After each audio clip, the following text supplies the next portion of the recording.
Greetings, ladies and gents, and welcome to this narration of the web novel Humans Don't Make Good Familiars, taken from Reddit with the author's approval. If you are new to the series, the playlist is linked in the description down below, and as always, I hope that you enjoy. Suma took a deep breath. He was later dubbed the Ravaging. The Death Dragon swept across the land, raining its terrible power across the whole continent and killing millions as it rampaged. Its unbridled fury wasn't just for the Emma, though. It had no partiality or bias. It killed animals, plants, insects even. If it drew breath or pulsed with life in any way, shape, or form, it fell before the Death Dragon's rage. She stopped for a moment and took a breath. Did anyone ever find out why? I asked. There were theories, rumors, and myths. Some said that it had suffered a terrible childhood due to its possession of chaos magic. Others said it was simply driven mad, or simply born evil. However, no one alive knows the truth, she said. So what happened next? I wandered from my chair made of sculpted vines. We were currently sitting in the room that I was renting in the kennel because I decided to live here for a while. I had lost my job back on Earth after leaving for several days without letting anyone know, after agreeing to work just hours beforehand. I still had an apartment on Earth that I was now paying for with gold and silver coins that I get by selling my mana here. Apparently chaos magic makes excellent fuel and fertilizer, so farmers are the ones I deal with mostly. But a few nobles have approached and struck deals with Suma and I as well. All that together meant that I was making about 5 gold coins every few days, and 10 silver coins every other day. Sure, I had to get a smaller flat back on Earth, but I was living it up here, in Atmosia, which Suma confirmed is in fact her world's name. The Chaos Dragon went from island to island, coast to coast, killing everything it saw, until what was left of my race put together as large an army as we could manage to beat the beast back, she said. Did that work? For a time. But all it had to do was run away and heal, and with each attack our forces dwindled ever smaller. According to the stories, many had resigned to death, and went home to die with what was left of their loved ones. Dang, I shook my head. In the end, it had wiped out over 80% of life in Atmosia, she said. So, how did you all win? No one really knows, she said. What? A dragon kills 80% of your world, and no one knows what happened to it. How is that possible? I asked, astonished. One day it just disappeared, and no one ever found out what happened to it. Maybe the army did more damage than it could heal from in one of their battles. Maybe it was just old. Or maybe it depleted its strength too much, and since there wasn't much food left, it couldn't find anything to eat. However, the truth was lost centuries ago, she explained. What do you believe? I asked. Well, she started. I always believed that a hero mage, Ambos, was the one that defeated the beast. Hero mage? I wondered. It's just a story. Back then, there was supposed to be a hero named Ambos. He apparently had a familiar with an attribute of chaos magic as well, she told me. Whoa, really? I said, surprised. Wasn't he human? No. He was a Viking of all things, she said to my surprise. I didn't know how to respond. Another human. Centuries ago, was going through exactly what I'm going through now. It was surreal, to say the least. I'm surprised the Viking didn't turn on Ambos and side with the dragon, Suma choked. Vikings were fearsome, and I'm sure some of them could be described as evil, but they weren't crazy. They didn't want the death for the whole world, I said. Maybe, she said. So, what do you know about them? The Vikings, I mean. Quite a bit more than you, I imagine. I studied them in school on several occasions as a part of the curriculum, I explained. Really? She sounded surprised. There are always such mysteries to us. We couldn't understand them after all. My people could, I told her. That got her attention. But how did you manage that? She wondered. My people are good with languages, I lied. So, what did they want? Money, supplies, slaves, anything they could fit onto their ships, really, I said. They took your people as slaves, she said, astounded. They never did that with my people. To be fair, your people are rather small compared to mine, I joked. Yes, suppose that's true. But why would that matter?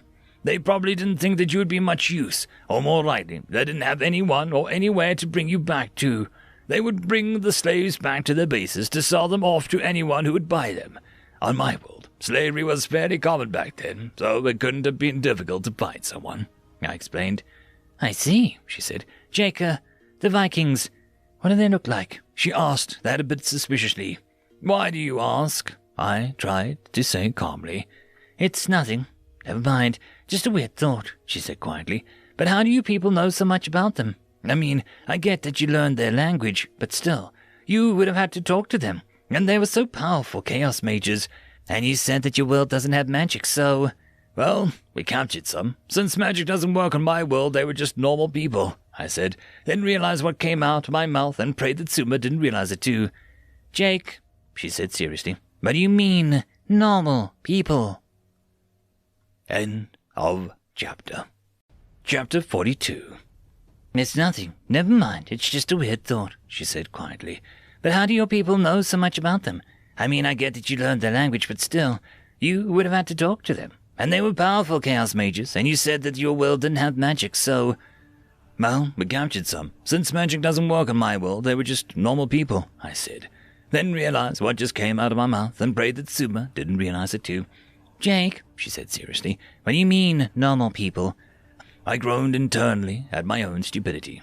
Oh, you know, I just meant... My mind started to fritz and go blank. I just meant that they didn't have magic, so they were only as strong as, At this point, Suma cut me off. Jake, she said seriously, and in a hushed whisper, as if someone might hear, even though we were alone. Are you a Viking? No, I said quickly. Well, not technically, anyway. I ran a hand through my hair and tried to organize my thoughts. I am, however, the same species as them, but the Vikings were a culture that died out centuries ago. I'm as much a Viking as you are a member of the Southern Union. I knew it, she exclaimed quietly. You knew? How? I asked disbelievingly. Well, it wasn't a difficult stretch, though I suppose it's more accurate to say I suspected, she explained. Between your unbelievable levels of mana and your natural affinity for chaos magic, it was obvious. Was that really all it took? I asked, dumbfounded. Well, no. Do you remember the other day when I summoned you and told you that you were in my parents' house? She said, as if she were about to admit that something that she shouldn't have done. Yeah, I said hesitantly. Well, it was actually the home of a local historian.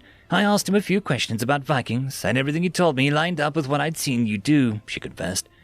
You've suspected that long? That was almost 2 weeks ago, I pointed out. So, how do you feel about it? At first, she sighed and took a deep breath. I was shocked, of course, but really I was caught off guard and wondered why you didn't tell me. But then I remembered the first time I told you about them, and everything I said, and I couldn't blame you. Yeah, you really hate them, I agreed. I get it, though. Vikings were the scourge of my world, too. They were regarded as one of the most fearsome and dangerous people to ever walk the earth, and they only died out due to cultural shifts, disease, and a few too many losses in battles. If they did half the things in your world that they did on mine, then I get how they became so hated. I want you to know that this doesn't affect our partnership. You have nothing in common with them. You have been kind, unreasonably so, and it's like you said, you have as much in common with Vikings as I do the Southern Union, she finished. Or I thought she was finished, but she immediately flew over to the doorway and cast a spell upon it. She flew back inside, carrying a wooden plank. I said all of that to say this, Jake. I trust you with my life, and with good reason. You've saved me several times now, and I will continue to trust you through this. She floated the plank over to me, and I reached out and grabbed it. I still don't know how the translation thing works, but I know it doesn't work on things that are written down. What does it say? I asked, looking it over. It had one thing that I recognized, the seal of the royal crown. I had seen it on the guard station as well as the citadel and the sanctum. It's a call to duty. I'm being summoned to participate in a war as a battlefield healer. End of chapter. This is a special thank you to the one, the only, the legendary Eric Hino, who has become the only Tier 6 patron. I just want to thank the T5 patrons and channel members. Cam Maxwell, Casper Arnholtz, Estrella the Dreamer, Tryagain95, Pudic Yol, Meridian117, Elysia, Jordan Bucksbaum, Angry Marine, Albard and Gusta, and Barkey. Thank you very much. And that, my friends, concludes this video. I hope that you enjoyed. There are links down below, both to support this channel and for the author of this fiction. Anyways, I hope you all have a fantastic one, and I'll see you next time. Cheers.